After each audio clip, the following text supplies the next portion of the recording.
Pero para eso, el hay que es uno del conjunto de reglas que nosotros tendremos que desentrañar o que analizar, porque esas reglas son las que dicen cuándo lo que afirmamos es verdadero y cuándo no. ¿Sí? Entonces, eso nos tiene que permitir también analizar, en base al aporte epistemológico, de dónde proviene nuestro discurso educativo. ¿Cuál es la raíz, las fuentes de nuestro pensamiento y de los contenidos que nosotros ponemos en juego en el aula? ¿Y cuáles son los problemas de la relación entre el contenido que yo tomo, en el caso de ustedes, de la ciencia médica, y los que aprende una persona en un curso de enfermería que provienen de la medicina? ¿Sí? En Argentina es muy claro que un bachiller, que es un secundario humanista, tiene un conocimiento de la ley de Ohm muy diferente que el técnico electromecánico. Para el técnico, la ley de Ohm tiene un sentido, para el bachiller tiene otro, y los dos aplican la misma fórmula, unos para resolver problemas de la cultura bancaria, como decía la profesora Regina hoy, y otros para resolver problemas de la realidad y para transformar la realidad. O sea, no es el conocimiento en sí mismo una unidad monolítica, y a veces el sistema educativo puede ser que la transmita como una unidad monolítica. También cómo transmitimos el conocimiento o cuáles son los problemas del mismo conocimiento cuando se pone en juego fuera de los límites de la institución. ¿Qué grado de validez le da la institución al conocimiento que deja de ser científico pero pasa a ser institucional? Cuando transmitimos, por ejemplo, afirmaciones en lugar de conocimiento, o cuando creemos que el conocimiento es una relación directa entre un conjunto de palabras y una realidad, y no hay diferentes formas de ver la misma realidad, ni diferentes conocimientos, aún entre sí contradictorios, que permitan referirse a la misma realidad. También, esto tiene que ver con la complejidad de la relación que nosotros tenemos como educadores con el conocimiento. Yo me refería al conocimiento, el aspecto del conocimiento de las disciplinas versus la didáctica tiene que ver con esto que yo mencionaba, del ejemplo de la ley de Ohm en electromecánica y en el bachillerato. Son distintos. Cuando nosotros tomamos en la escuela primaria, esto se ve claro, un conocimiento científico se hace ruin, se banaliza, se pierde en su validez académica por las transformaciones didácticas. ¿Por qué? Porque muchas veces se piensa que un alumno de 10 o 12 años no puede aprender un principio científico porque no tiene las capacidades para hacerlo.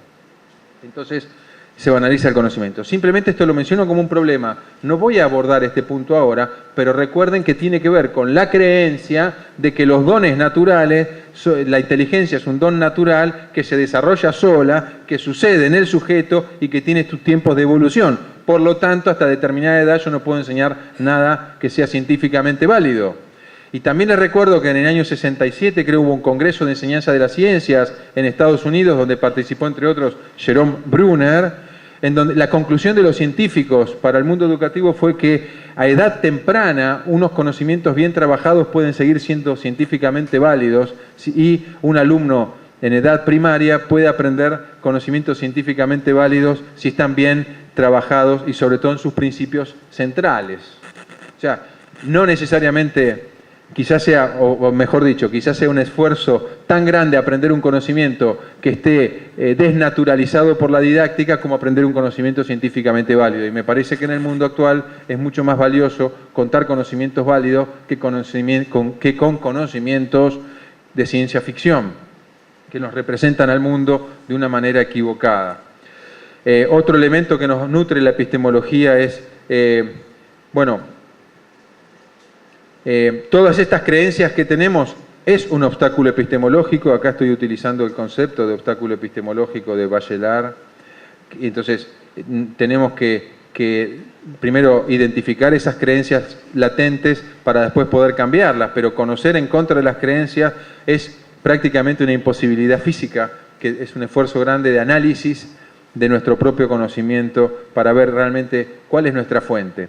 Para los docentes en Argentina, una fuente privilegiada de conocimiento falso es la experiencia.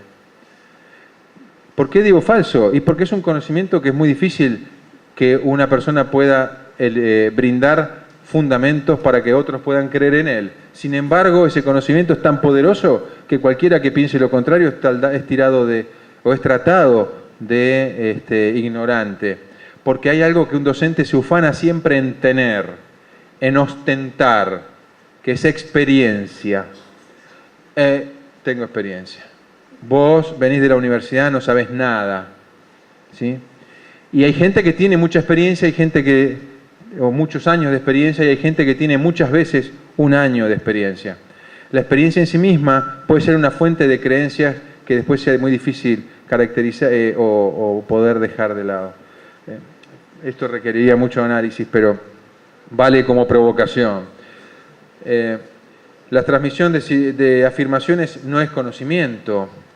Es como que finalmente nosotros analizamos que en la escuela se produce como un análisis directo de la realidad, como si el docente pusiera en la cabeza del alumno la cosa misma, ¿no? que es un análisis que en el fondo responde al positivismo en conocimiento. Es decir, ¿qué conozco? No conozco ideas de la cosa, conozco la cosa misma a través de las sensaciones, de las percepciones, de los datos sensoriales que yo puedo obtener de una cosa. Y esos datos sensoriales en mi cerebro generan una situación homóloga que es la imagen de la cosa que produce mi sustrato neurológico.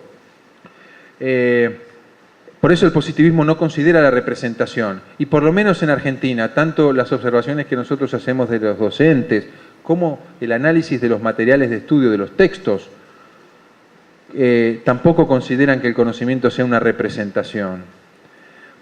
En el momento que consideráramos que el conocimiento es una representación del mundo, también tenemos lógicamente que considerar que representa al mundo de una determinada manera. Y entonces la escuela y la universidad perdería el poder de mostrar la única manera en que el mundo es para determinada comunidad. Y sin embargo, considerando que el mundo es de una sola manera, estamos falseando la realidad, porque creamos cierto grado de omnipotencia de pensar que puedo decir cómo es el mundo acabadamente, aunque sea limitadamente.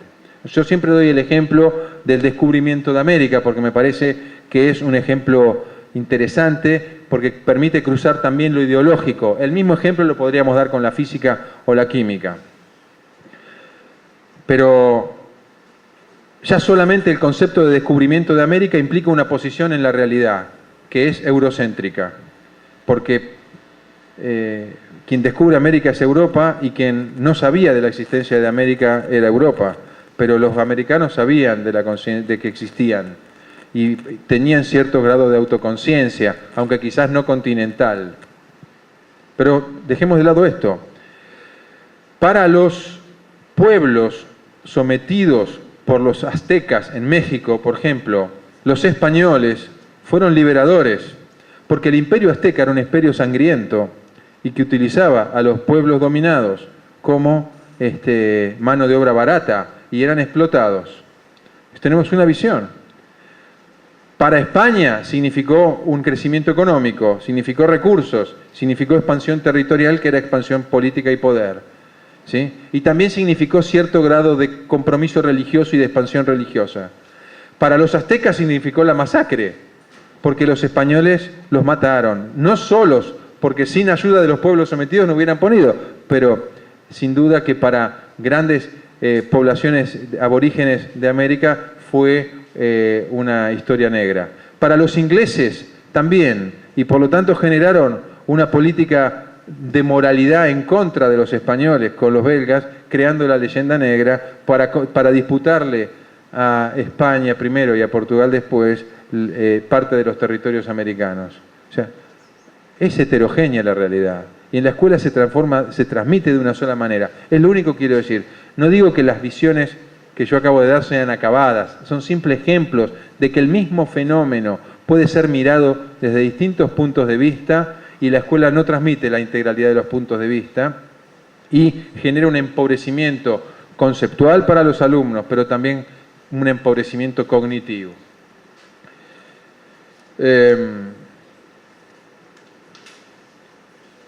Digamos que rápidamente sepan que la representación lleva a la comprensión, pero la acumulación de conocimiento de modo bancario lleva a la memorización y a un aprendizaje asociativo que de ninguna manera puede ser profundo. Pasamos de diapositiva. ¿Cuáles son las características hoy de la lógica escolar? La característica de la lógica escolar es que el docente es el portador del saber. El docente le da al alumno lo que al alumno le falta.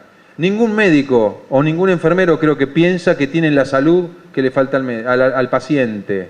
Pero el docente sí tiene el conocimiento que le falta al alumno. Me parece que esto es un planteo o parte de una lógica que encierra muchas cosas que podemos debatir más adelante. Me quedo con esta creencia, característica de la lógica escolar, si no, no voy a llegar a resolver el tema. El capitalismo ha cambiado. Hoy hablaban de la sociedad del conocimiento, estamos de acuerdo. O Moulier-Boutin llama capitalismo cognitivo. Significa que el conocimiento es parte de los procesos de producción, pero que requiere también cambios y transformaciones en las personas para manejar ese conocimiento.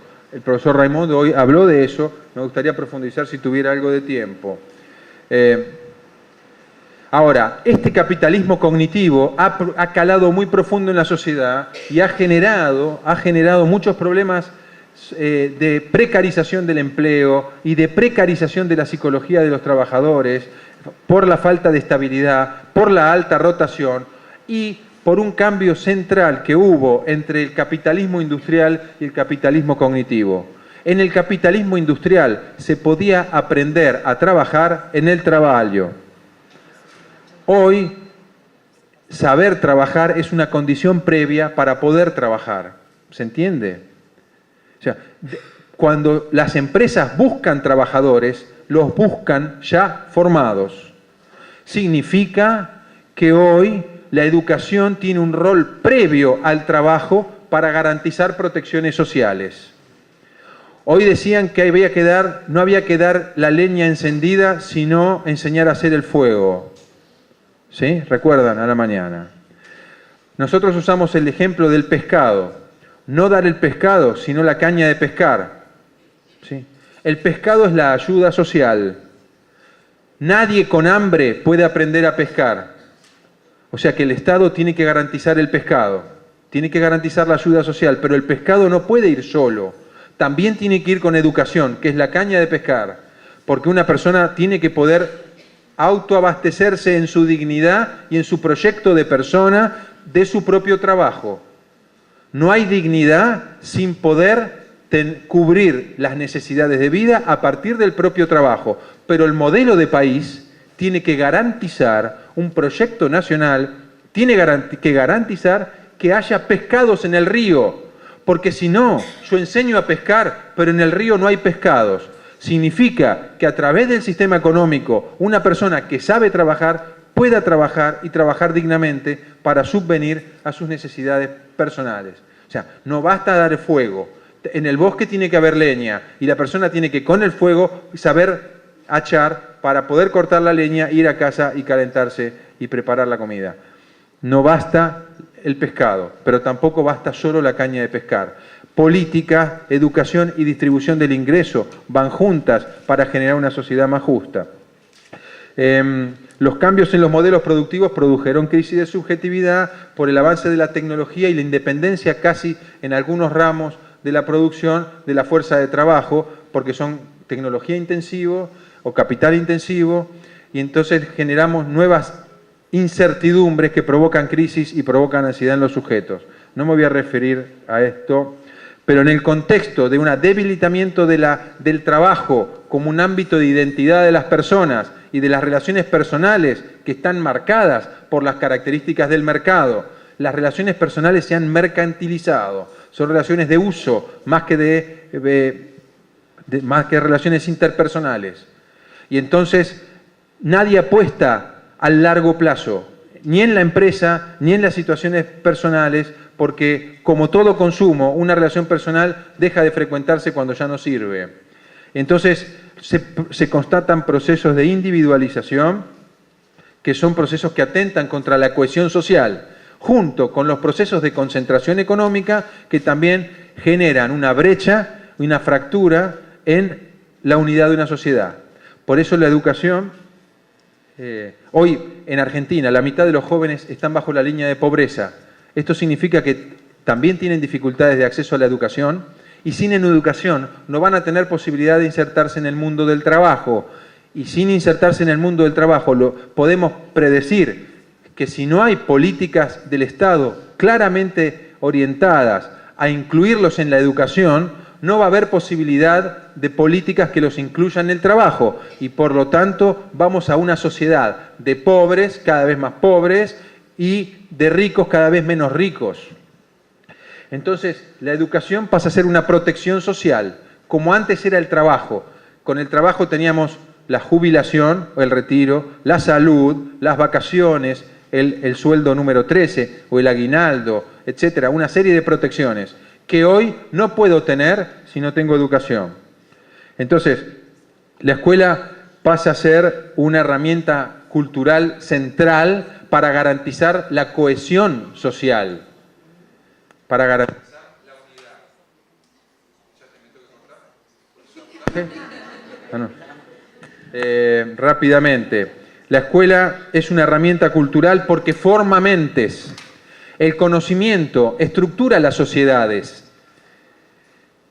El capital cultural, el capital económico se mezcla, no es homogéneo, y el capital cultural tampoco es homogéneo, pero la combinación de distinto capital económico con distinto capital cultural genera la estratificación social.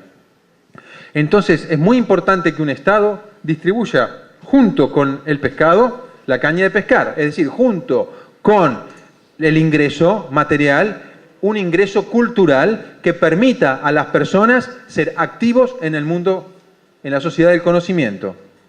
Si no hay capital cultural, capital simbólico, no hay posibilidad de participación en el mundo simbólico, que es el mundo moderno, que es el mundo actual. La pedagogía institucional, como decía la profesora Ana, nos tiene que permitir comprender entonces nuestra relación y nuestra organización en su relación con el conocimiento para poder transformarla, para que podamos transmitir conocimientos válidos. Una persona que está educada, cuando el empleo es de corta duración, rápidamente puede volver a conseguir otro empleo o a ampliar vía capacitación sus capacidades de empleo. Una persona que no tiene nada y pierde el trabajo, cuando su capital cultural es muy débil, le cuesta muchísimo. Por eso, una de las preguntas que nosotros nos tenemos que plantear en la relación con el mundo socioproductivo es la pregunta o la cuestión de la brecha. ¿Qué producimos? ¿Qué generamos para nuestra comunidad? ¿Y qué realmente es pertinente para la comunidad para la que estamos trabajando? A mayor brecha entre esa respuesta, mayor es el tiempo de transición en que una persona tarda en incorporarse al mundo productivo y a veces tarda para siempre. ¿O qué creemos que para tener una sociedad integrada la escuela debiera proveer? La escuela debiera proveer que los sujetos puedan comprender, que los actores institucionales de la escuela podamos comprender la mediación, los procesos de mediación en la configuración mental de los sujetos. Que podamos lograr que se internalicen procesos mentales superiores de pensamiento, de reflexión crítica, de autorregulación del aprendizaje y dar herramientas a las personas para que puedan seguir aprendiendo. Que el pensamiento sea contenido de la enseñanza y contenido del aprendizaje. En Argentina, enseñar a pensar es tácito, es implícito. No se enseña a pensar, se piensa y se supone que se aprende a pensar. Y permítanme cuestionar, y no demos por supuesto que los docentes saben aprender. A veces tampoco saben los docentes aprender o transmiten formas de aprender que son superficiales. Siguiente. La educación no está encarcelada en la escuela. Tenemos que plantear una educación más de tipo abierta, aprovechando las capacidades culturales que tiene el entorno de la escuela.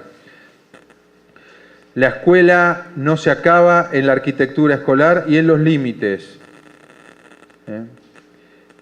Es muy importante que la escuela pueda utilizar las capacidades culturales del medio para poder diversificar la enseñanza y permitir que haya que las culturas minoritarias puedan ser prescriptas a través de la escuela como obligatoriedad escolar en cada entorno. Si no hay educación, siguiente, tenemos dificultad para tener un primer empleo, tenemos más posibilidades de tener empleo precario, tenemos mayor rotación y propensión a accidentes laborales, se pierden las protecciones que da el trabajo y hay una imposibilidad de aprender oficios en actividades laborales formales. Si no hay educación, no hay seguridad social, no hay cohesión y no hay protección.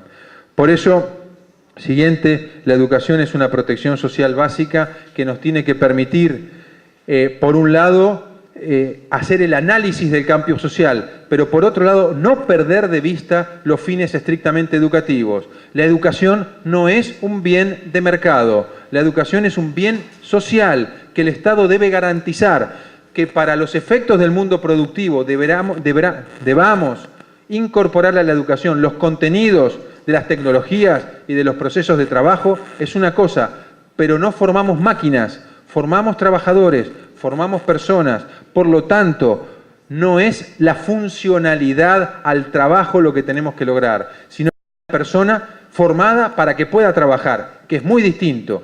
Digo, el trabajador no es parte de la máquina, es un trabajador que sabe usarla, que comprende los procesos y que se puede insertar activamente en los procesos. Por supuesto que buscamos la competitividad, por supuesto que buscamos la productividad, pero también buscamos el desarrollo personal de cada trabajador en el contexto de una sociedad más justa.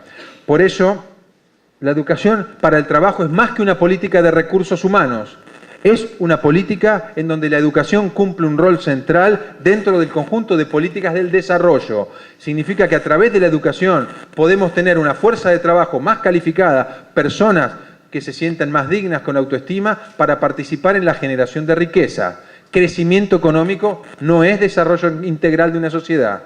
El crecimiento económico tiene que estar acompañado de desarrollo social.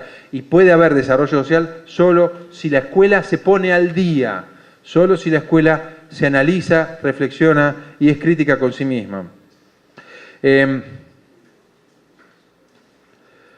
Por eso soy crítico de las teorías críticas de la educación. Tan de moda decir las teorías críticas, las teorías reproductivistas. Estamos de acuerdo que la educación, cuando es de mala calidad, reproduce injusticias sociales. Pero cuando la educación es de buena calidad, también constatamos que es una herramienta de la dinámica de ascenso social y de la dinámica de integración social. O sea, las políticas reproductivistas no es que sean falsas, es que miran solo una parte de la realidad. No miran la parte del ascenso, ni miran la parte de la integración que la escuela está en condiciones de brindar si es que se pone a tono, de nuevo, si es que mejora, si es que produce calidad, si es que se desprende de la imagen nostálgica de la escuela de sus orígenes y se convierte en una escuela moderna que sale de sus límites sin miedo e incorpora todas las actividades de la comunidad para el desarrollo de las personas, dejando de lado un montón de pavadas que andan dando vuelta en la escuela. Entonces, finalmente, creo que solo esto la escuela lo va a poder lograr, va a poder ser un canal de ascenso social, si es parte de un proceso político más amplio que busca la justicia social. Y nosotros tenemos desde la educación también que contribuir a que un país, a que nuestros países tengan proyectos que no se basen en el codo de uno contra otro, que no partan de que el hombre es lobo para el hombre, sino que nos den razones profundas para cuidarnos los unos a los otros, pensando que nadie se va a realizar si la comunidad no se realiza. Pero también es cierto, y esto deben pensarlo aquellos que más dinero tienen, ¿cuán alta pueden construir una muralla para que los que quedaron del otro lado no la salten? ¿Cuántos personajes de seguridad van a tener que tener?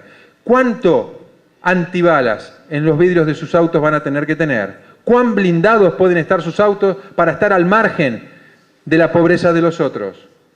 No hay posibilidad de un país justo, de una sociedad justa, cuando algunos construyen su riqueza sobre la ruina de los otros, porque la montaña de cenizas le va a tapar el sol.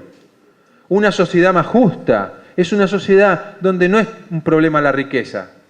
En una sociedad injusta es un problema porque algunos tienen lo que a otros les falta. Entonces, la invitación es a trabajar para que una sociedad que nos dé razones a cada uno para cuidarnos los unos a los otros, en donde cada uno pueda realizarse en una realización de conjunto. Muchas gracias.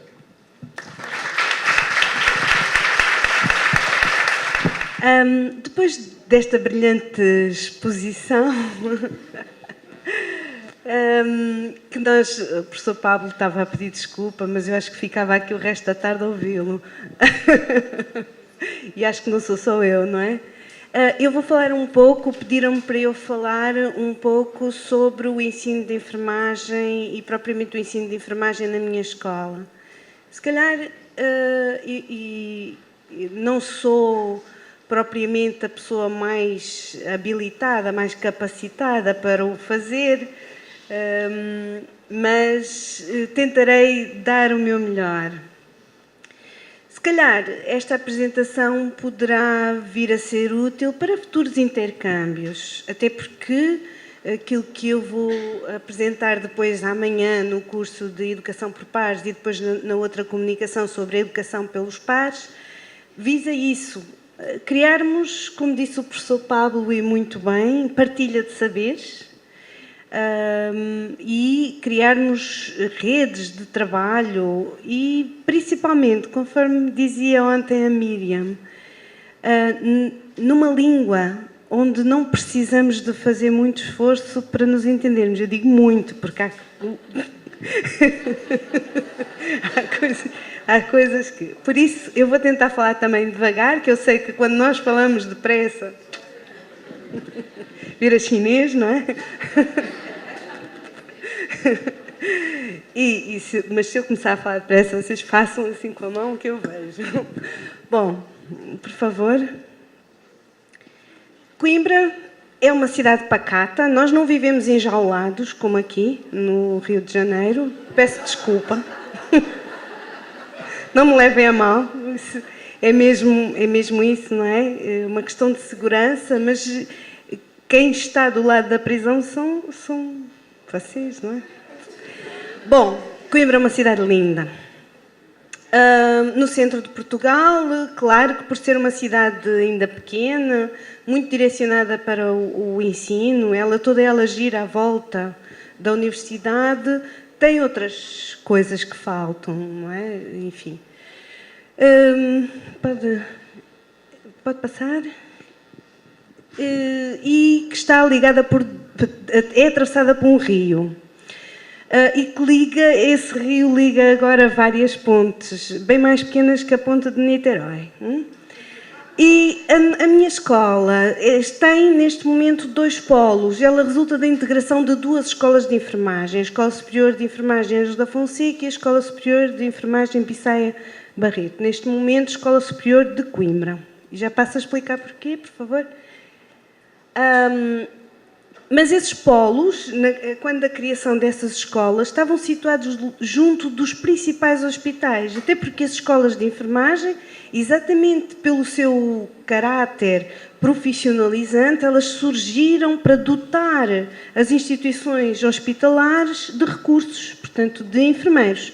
Daí que elas se situam junto dos 2 grandes polos hospitalares. Pode ver, é bem bonita a cidade, não é? Neste momento tem em construção cada vez mais instituições e, como podem ver, o antigo Hospital Pediátrico e agora o novo, já numa fase já quase de abertura. As maternidades, temos 2 maternidades e um Instituto Português de Oncologia, considerado em Portugal o hospital com maior qualidade. E agora eu vou falar um bocadinho então do ensino da enfermagem na Escola Superior de Enfermagem, mas relacionando com a história da enfermagem em Portugal, que eu acho que nada existe, nem nós. Todos nós temos uma história, não é? E, portanto, nada existe sem história. E é impossível a gente separar o presente do passado. Ou seja, não podemos construir o futuro sem ter em consideração estes 2 aspectos, o presente e o passado. E assim... eu diria que há dois grandes marcos para a enfermagem em Portugal. Para já, uma assunção clara de que a enfermagem era uma profissão de caráter científico, portanto, que produzia conhecimento científico, uma profissão com intervenções autónomas, em contextos alargados e multidisciplinares e, portanto, numa dinâmica de complementaridade funcional relativamente aos demais profissionais de saúde. E geradora e mobilizadora de resultados de investigação. E isto ainda, eu penso que estamos em igual circunstância, porque eu ontem, numa longa viagem que fiz de avião, o meu parceiro do lado era engenheiro e quando ele me perguntou o que é que eu fazia, eu disse que era professora de enfermagem, ele diz, já tem doutoramento em enfermagem, porque é que não fez medicina? Não é? Bom, aí eu fui um pouco mais crítica, porque eu disse, não, e engraçado, isto deve ser genético, porque minha filha tomou a mesma decisão, tinha nota para entrar em medicina e escolheu a enfermagem. Bom, depois, este é um aspecto muito marcante, eu acho que em Portugal foi uma consciência geral de que a enfermagem era uma profissão autónoma. Acho que foi isso que permitiu darmos um grande salto.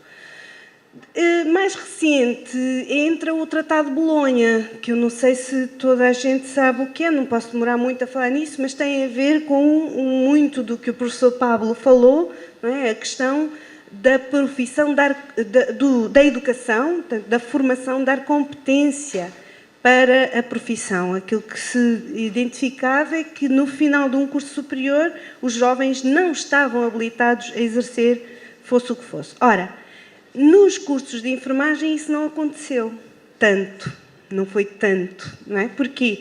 Porque nós já tínhamos, e suponho que aqui também será semelhante, do pouco que eu vou conhecendo dos cursos de enfermagem, temos uma grande parte de formação em contexto de trabalho, ou seja, os nossos estudantes vão muito cedo para os estágios clínicos e, portanto, não demonstram essa incompetência para trabalhar quando terminam os seus cursos. Então, em 73 foi o nosso primeiro congresso e aí tomou-se a decisão de eliminar os auxiliares de enfermagem. Não é aniquilar, tipo Hitler, é tornar a carreira de enfermagem única e em que a formação de base fosse sempre o curso de enfermagem geral.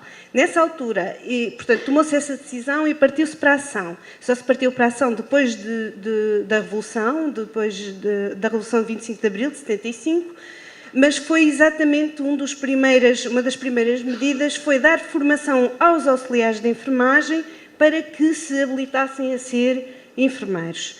E todos aqueles que não quiseram fazer essa formação, portanto, esse upgrade, passaram simplesmente à reserva, ou seja, mantiveram-se nos serviços e assim que se reformaram os seus lugares extinguiram-se, mas que não lhes eram atribuídas funções de enfermagem.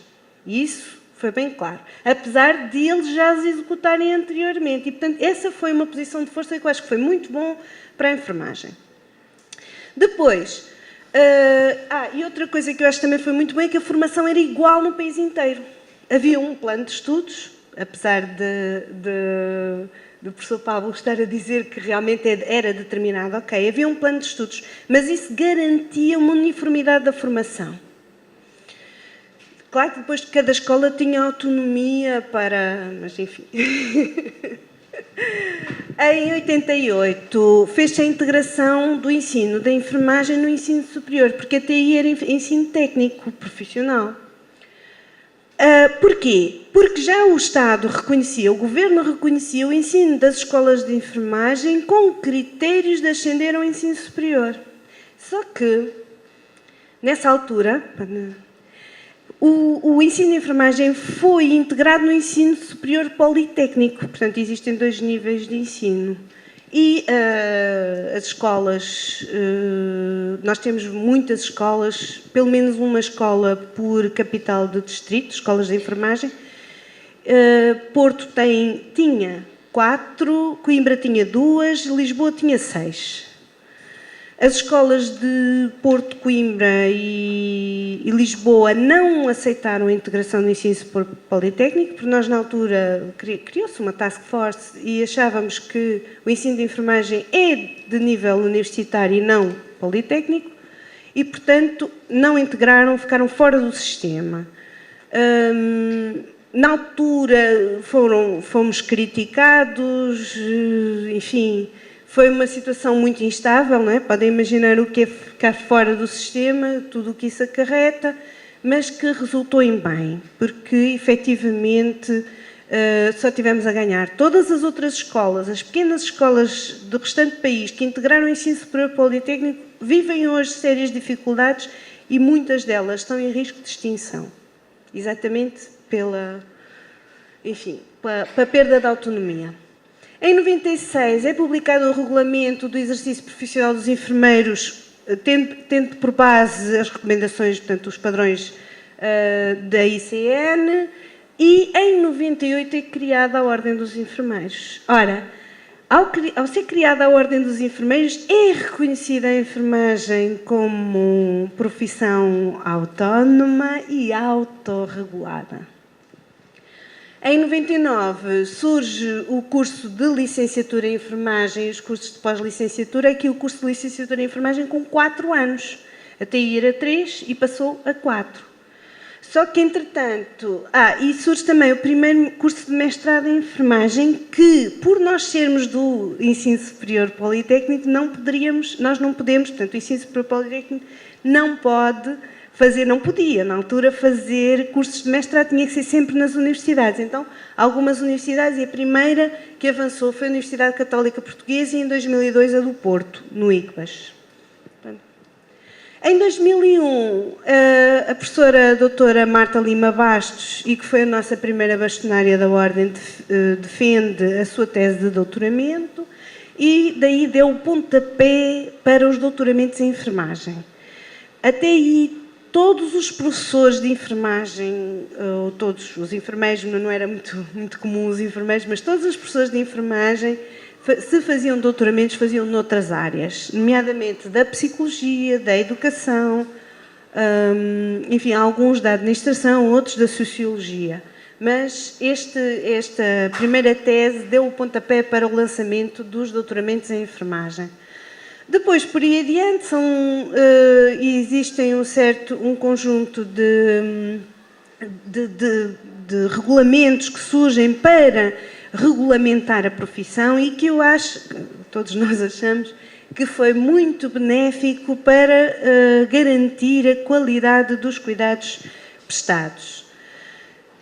Agora, em 2004, 2005 surge o primeiro curso de doutoramento em enfermagem na Universidade de Lisboa e agora a nossa escola está neste momento, foi aprovado nem há um mês, os primeiros mestrados, porque até ali não tinha possibilidade. E estamos também neste momento, junto com a Faculdade de Medicina da Universidade de Coimbra, a fazer o primeiro doutoramento em Ciências da Saúde, ramo Enfermagem.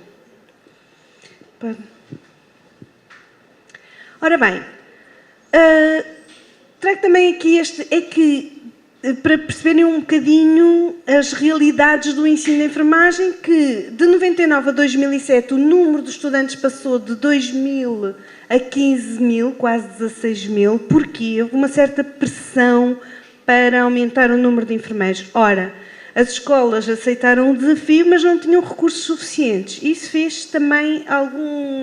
teve algum impacto na qualidade dos estudantes, até porque, por isso é que eu perguntava hoje de manhã, se todos os estudantes eram acompanhados por um professor. Nós já não temos essa possibilidade há muitos anos, de acompanhar grupos nos hospitais. Não temos recursos que cheguem.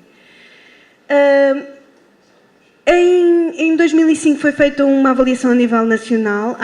Entretanto, com os cursos superiores, com a passagem dos cursos superiores, cada escola passou a ter autonomia para conceber o plano curricular. Bom, virou uma desordem. não é? Porque cada escola tinha as suas especificidades e, como o conhecimento depende também de quem ensina, muitos dos cursos refletiam os interesses dos professores e não a competência desejável nos estudantes. Foi de tal modo... e nesta altura também começaram a aparecer muitas escolas privadas, e que também fez decrescer a qualidade do desempenho dos estudantes no fim do curso, não é?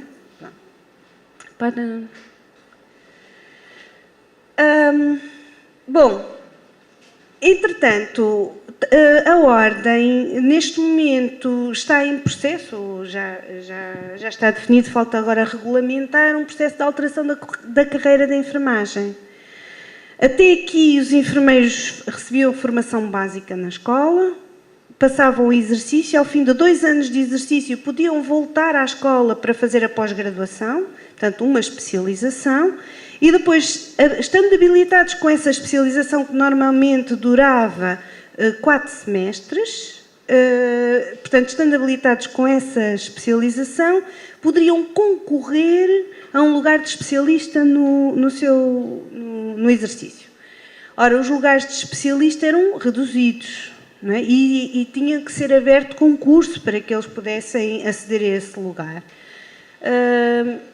A Ordem propõe uma alteração de carreira baseada num desempenho para que todos os enfermeiros possam ser especialistas e também nesta questão do Tratado de Bolonha, em que as pessoas fazem um primeiro ciclo, não é? E têm que aceder ao segundo ciclo, que é o nível do mestrado, e depois o terceiro ciclo.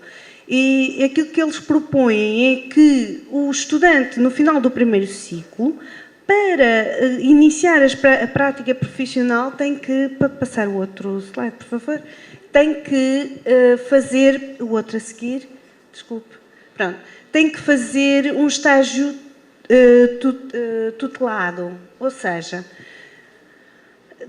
escolas, e principalmente as escolas que se prezavam com elevados níveis de qualidade, sentimos isto como um atentado à nossa autonomia pedagógica e científica.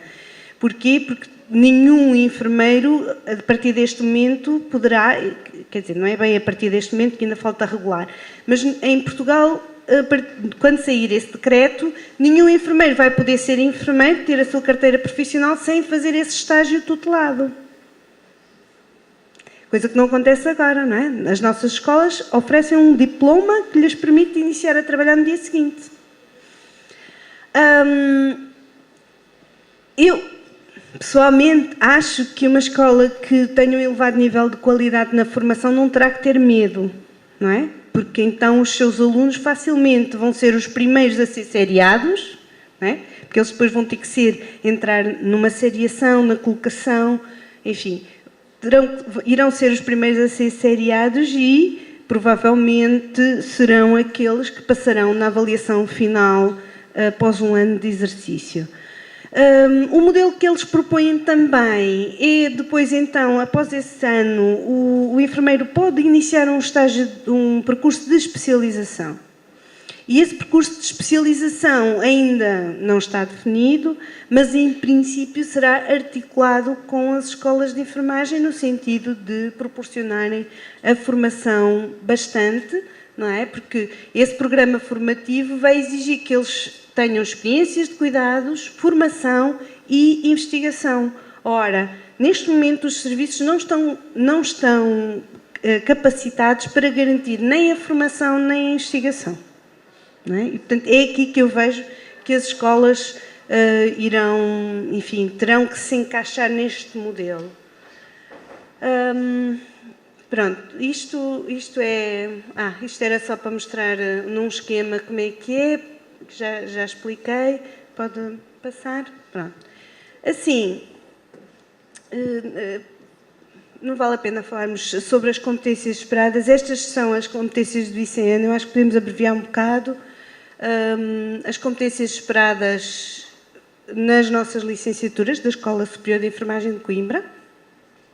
Competências sistémicas, pode passar, competências específicas de prática profissional e de desenvolvimento profissional, certo? Aqui acho que não falei novidade nenhuma, suponho que isto é geral, não é? As competências. Agora, vou falar um bocadinho mais sobre como é que a escola funciona. Então, temos dois polos, o polo A e o polo B. O polo A era a antiga Escola Superior de Enfermagem Ângela Fonseca, o polo B, a Escola Superior de Enfermagem Bissaia Barreto. Tem por missão, enfim, é a herdeira da mais antiga formação. A Escola Ângela da Fonseca foi criada em 1885 ou 83, já não me lembro. É a mais antiga escola e, portanto, tendo-se fundido com outra escola, obviamente, herdou também isso, a ser mais antiga. Pela fusão, a fusão trouxe-nos coisas muito boas, porque possibilitou-nos também o reequipamento da escola, o aumento dos professores, e aí é que às vezes os processos não são tão fáceis. Passamos de 50 professores para 100 e não sei quantos professores, e eu, se calhar agora, isto depois estão todas as questões organizacionais do antes e depois. A nossa organização, por exemplo, o Conselho Científico era formado por todos os professores da carreira da escola. Ora, estarem 50 professores é difícil, não é? Para tomar decisões de caráter, enfim, é difícil 50. Agora, imaginem o que era 100. Bem, aquilo virava feira às vezes. Felizmente, a nova reestruturação agilizou essas coisas. Temos, neste momento, a escola muito bem equipada com laboratórios. Porquê? Uma das questões que se nos punha em relação à ética nos ensinos clínicos é até que ponto era justo para os clientes servirem de cobaias dos nossos alunos. E no meu tempo, com os equipamentos que tínhamos, normalmente a primeira punção venosa que fazíamos era num doente, a primeira injeção era num doente, enfim. Hoje em dia não. Nenhum estudante vai para o ensino clínico sem ter feito primeiro em laboratório. E uma das coisas que nos dá muito trabalho, exige-nos a nós muito, é a supervisão dessas práticas laboratoriais, mas que nós achamos uma mais-valia. Porque o estudante que interioriza o procedimento no laboratório tem muito mais confiança para o ir fazer junto das pessoas, preservando não só a segurança do utente, como também exatamente aquela questão. A primeira vez que se faz um procedimento, quem é que não se lembra da primeira vez, não é? Então é bom que seja num boneco. Pronto, neste momento temos aqui as pós-licenciaturas e que agora são cursos de mestrado, e eu lanço o desafio a quem quiser vir frequentar os nossos. Coimbra é uma cidade bem linda. Pode passar. E também esta questão da partilha de saberes e da troca de estudantes que o professor Raimundo falou é muito importante para nós, e nós achávamos fundamental que as escolas de enfermagem do Brasil aderissem ao Erasmus Mundi. E o Erasmus Mundi permite os estudantes trocarem, estarem um ano sem ser os da Europa, porque Erasmus é para a Europa, e agora o Erasmus Mundi alargou essa possibilidade, tanto para eles como para... Portanto, este intercâmbio acho que era proveitoso para todos nós. Aqui são algumas das limitações que nós temos, não é? E que advieram do Tratado de Bolonha, e eu trouxe aqui estes regulamentos, um bocado para pensarmos nisto. 1 hora de contacto em aula teórica ou prática, corresponde a 1 hora de trabalho não presencial do estudante. Isto está decretado, decreto-lei. A questão foi como fazer passar isto da teoria para a prática, não é? Como é que os professores encararam isto? E eu vou falar daquilo que se passou na minha escola. Não é de modo nenhum uma generalização. Nós sentimos que nos reduziram para metade o tempo de lecionação. Nós achávamos que já dávamos muito poucas horas, ou seja, que tínhamos muito poucas horas para lecionar tantos conteúdos. Com o Tratado de Bolonha, essas poucas horas que nós achávamos poucas foram reduzidas para metade. E nós sentimos isso como uma grande afronta. Porquê? Sentimos que agora, aquilo que dávamos numa hora, vamos ter que dar em meia. E muitos professores assumiram isto de tal forma que deixaram de dar aulas normais e passaram a ser metralhadoras nas aulas.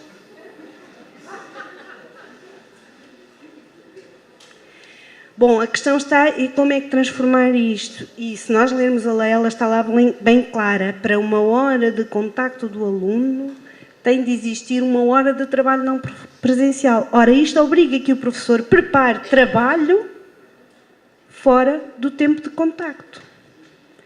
Bom, mas aqui está a questão. É que depois o que se diz é: mas se tu dás um trabalho, uma atividade para um aluno, és obrigada a corrigir. Faz lembrar o ensino básico, que a professora manda TPCs e depois vai ver se os meninos fizeram os TPCs. Bom, mas estamos a falar de estudantes do ensino superior, todos eles, ou quase todos eles, maiores de 18 anos. Ou seja, autónomos do ponto de vista legal e que devem saber o que fazer com a sua vida. Não é? A questão é que, e aqui é que está o desafio, eu vejo isto como o desafio, é como é que nós vamos pôr os nossos estudantes a fazer esse trabalho não presencial.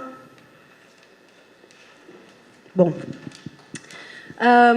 algumas das coisas que eu, por exemplo, algumas das estratégias que eu utilizo, eu sou professora de saúde comunitária. E, por exemplo, eu, nas minhas primeiras aulas que dou de saúde comunitária, um dos filmes que eu passo filmes nas minhas aulas, é uma forma, dizem os meus colegas, de eu não dar aula. Um dos filmes que eu passo é o filme Cidade de Deus, que ocupa mais do que uma hora da aula. É terrível, não é? Bom, o que é certo é que eu ponho sempre para o fim e os alunos ficam em extra-aula a assistir ao resto. Bom, então, qual é a atividade que eu, por exemplo, dando um exemplo, que eu proponho aos alunos de trabalho não presencial? É identificarem no filme, eles veem o filme, não é? Se quiserem podem ir à loja para rever o filme. É identificarem no filme as situações de desigualdade social e de reprodução social da pobreza. Não é? Não sei se lembram, o filme começa: se correr o bicho pega, se ficar o bicho come, não é? Bom, e esta é uma atividade que, se os alunos a desenvolverem, gastam bem mais do que uma hora, não é? Pronto, isto é o programa, é os conteúdos. Desculpa, passei depressa, mas no outro anterior, reparem não era o anterior, os grandes blocos. De Ciências da Educação temos 3 créditos, Filosofia e Ética temos 4, de Psicologia 8, de Sociologia 4, de Gestão 3, Bioquímica e Biofísica 11, de Saúde 18 e de Enfermagem 185. Isto é o resumo das grandes matérias do curso de base, portanto, graduação. E uma coisa muito engraçada, quando nós fazermos isto, foi uma obrigação para a acreditação do curso. Quando nós fizemos isto, é que constatamos que de Biologia e Bioquímica tínhamos 11 créditos, enquanto que de Psicologia e de Educação tínhamos a mesma quantidade, quando nós advogamos que a enfermagem é muito mais uma ciência social do que biomédica. Pois, mas é que nós só tomamos consciência depois de fazer isto, não é? Mas já estava aprovado o plano de estudos, já não dava para mudar, não é? Pronto. Segue.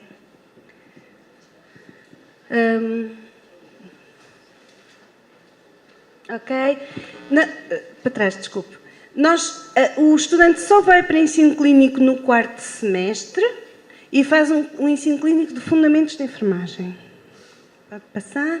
Depois, no 5º semestre, tem as especialidades. Pode passar. E no 6º semestre, o ensino clínico dessas especialidades. Depois, no 7º semestre, portanto, 6º e 7º semestre são estes ensinos clínicos de especialidades. No 8º semestre, então, e cá estão, quais são as especialidades e quanto, as semanas. Pode. Depois, no 8º semestre, portanto, o último semestre do curso,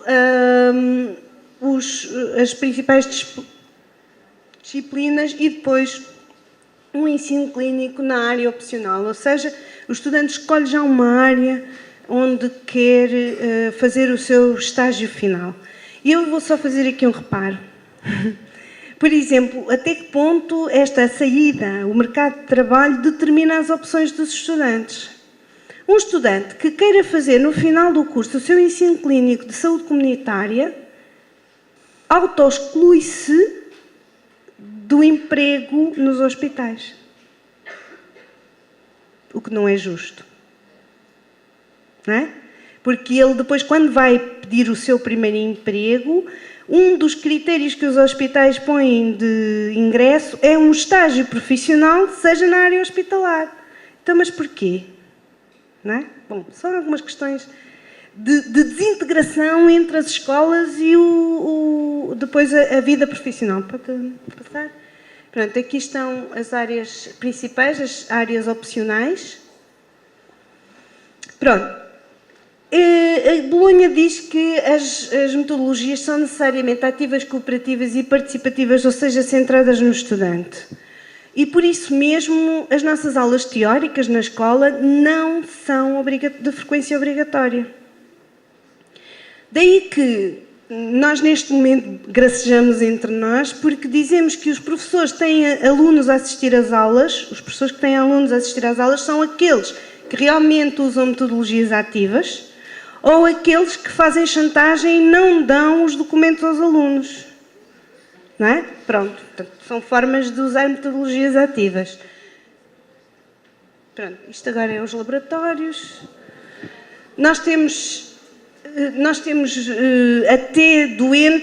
até manequins que gemem com dor. A primeira vez que eu vi aquilo até me arrepiei. Bom, porque eles gemem, se o aluno está a meter mal a sonda ou se não sei o que, eles gemem. Não é? É possível simular um parto. E porquê é que a escola tornou uma prioridade a compra deste manequim?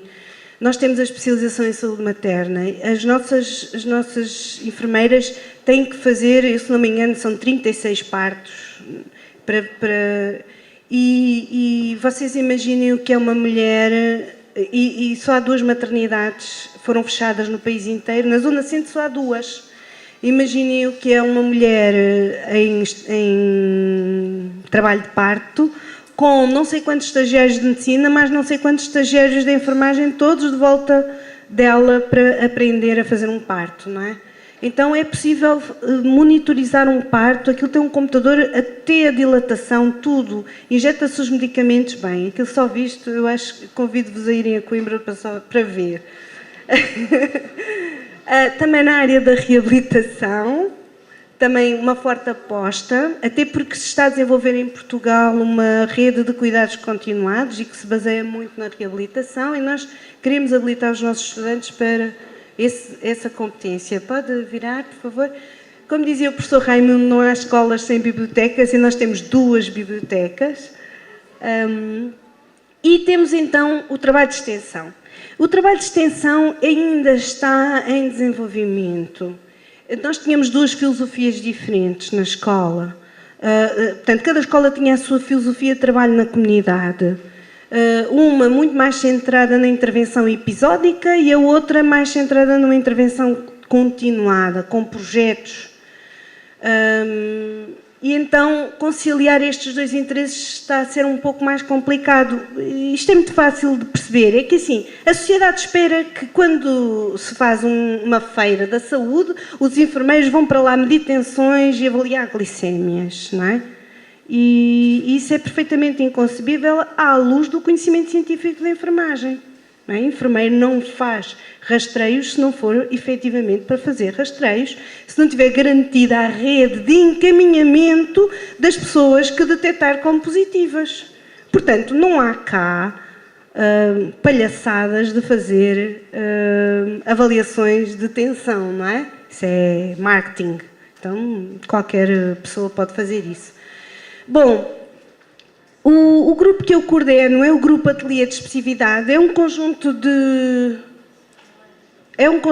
São um grupo de jovens que trabalham voluntariamente para fazer educação para a saúde. Eles fazem projetos de educação de jovens que educam jovens.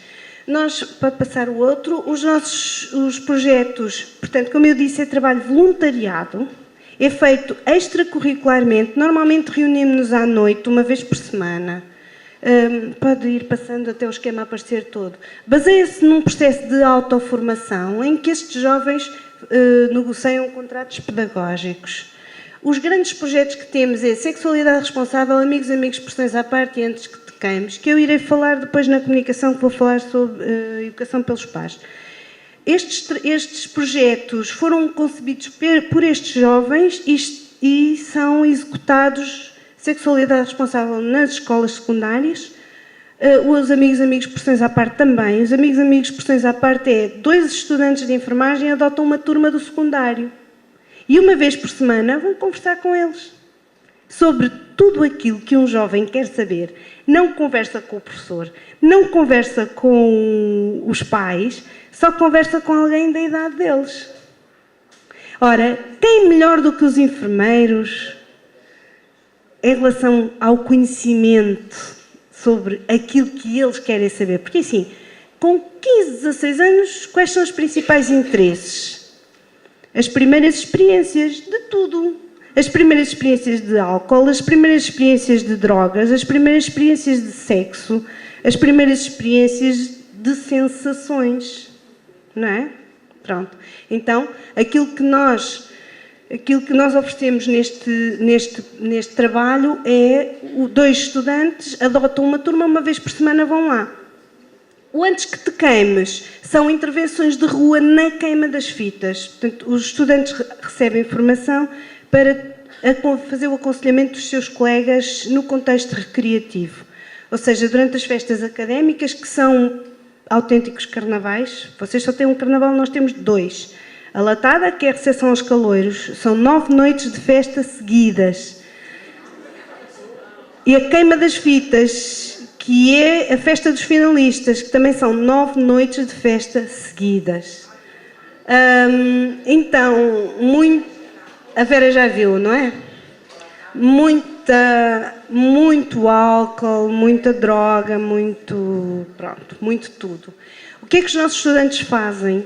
Durante a noite andam com um alcoolímetro e fazem intervenções dialógicas, ou seja, fazem o questionamento das pessoas, do género, será que uma rapariga pode beber tanto como um rapaz? Não é? As raparigas dizem, claro, não é? Errado. Pronto. Ou então abordam um rapaz e perguntam, traz preservativo? E ele, não, mas sabes colocar um preservativo? E ele, se me ensinares, não, tu ensinas-me, eu dou-te, tu ensinas-me. Quer dizer, porque há pequenas questões que só os jovens sabem fazer para jovens, não é? Pronto. Eu estou aqui a gracejar, mas eu não era capaz de fazer isto na rua, não é? Só estou a gracejar, só estou a imitar o que eles fazem. Bom, estes projetos, Antes que Te Queimes, fazemos sempre na queima das fitas, na latada. Neste momento, e é este o nosso desafio, é que todas as faculdades tenham um grupo de intervenção. Portanto, nós estamos a começar a lançar a ideia em Coimbra. Não é muito fácil. Os jovens hoje não estão muito mobilizados para o voluntariado. É claro que nós usamos algumas estratégias para aumentar a motivação, que é a acreditação. O Tratado de Bolonha permite que os jovens envolvidos em atividades extracurriculares possam obter créditos. Então, nós neste momento estamos a atribuir créditos a todos os jovens que participarem nestas atividades. Claro, consoante a sua participação, não é? Nós temos um regulamento de participação. E a ideia é que, então, todas as escolas, e aqui eu lanço as duas escolas de enfermagem, a Unirio já está envolvida, também num projeto deste, já tem um grupo que trabalha as questões ambientais e que venham a envolver-se também a criar um grupo que possa fazer este trabalho. Se não for nas escolas secundárias, que seja dentro da universidade, que é o que a Unirio está a fazer. Vou só dar um exemplo. O grupo da Unirio reduziu de tal forma a quantidade de lixo produzido na cantina que, eu não sabia, mas aqui paga-se para recolher o lixo depois de uma certa tara, um certo peso. As universidades têm que pagar para recolher. O desafio que lançaram foi que, se baixassem o valor gasto na recolha de lixo, a diferença revertia para as atividades do grupo. Estão a ver? Pronto. E outras questões. Pode passar? Estes projetos, e nós temos investigação neste sentido, desenvolvem as competências pré-profissionais dos estudantes de enfermagem. Isto são algumas... temos uma associação de estudantes. Aliás, este grupo de estudantes está inserido na associação de estudantes e aqui é as questões de poder. Quando lancei o desafio para a criação deste grupo, este grupo existia só por si. Quando ele passou a ter algum impacto social, obrigaram a registar o grupo na escola de enfermagem. Eu disse, ok, mas o sítio do registro do grupo é na associação de estudantes, não é no meu departamento de enfermagem. Bom, foi a minha morte, como se costuma dizer, porque não se aceita que o poder seja devolvido aos estudantes. Bom, adiante. Mas, olhem, aquilo que estão a ver é na Sevelha, é o início da serenata que dá início às festas da queima das fitas. Imaginem só a quantidade de pessoas que ali estão. Temos uma unidade de investigação e estes projetos que estamos a desenvolver de investigação-ação estão dentro desta unidade. É a única na área com esta avaliação e financiada, mas enfim, pseudo-financiada, porque eles dizem que sim, que é financiada e depois, quando é para aprovar os nossos projetos, chumbam-nos. Pronto. Neste momento colaboramos com várias escolas. E muito diretamente com a Universidade de Cabo Verde. A nossa escola está a garantir a licenciatura, a primeira licenciatura em enfermagem em Cabo Verde. A primeira, Cabo Verde, tinha apenas 3 licenciados em enfermagem que fizeram a sua graduação, 2 aqui no Brasil, no Rio de Janeiro, e acho que no Rio de Janeiro, ou um no Rio de Janeiro e outro em São Paulo, e um em Leiria. Pronto. E neste momento houve um compromisso com a escola nesse sentido de garantir a licenciatura e ao mesmo tempo qualificar os enfermeiros para garantirem a continuidade da licenciatura, porque não podemos, lá está, dar a cana, mas também ensinar a pescar e atendendo a que naquele rio havia peixe, porque havia, não é? Pronto, isto são mais